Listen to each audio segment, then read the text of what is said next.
It is now. Is it? Yeah. Well, this is the chainsaw bike.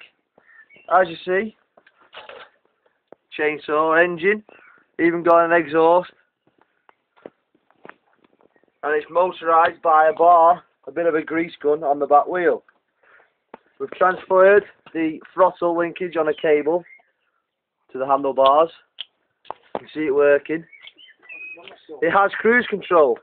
You pull the throttle, push the stop in, and obviously it's on. Pull your throttle, and it comes off. I'll now start the engine up. You pedal it to bump start the chainsaw.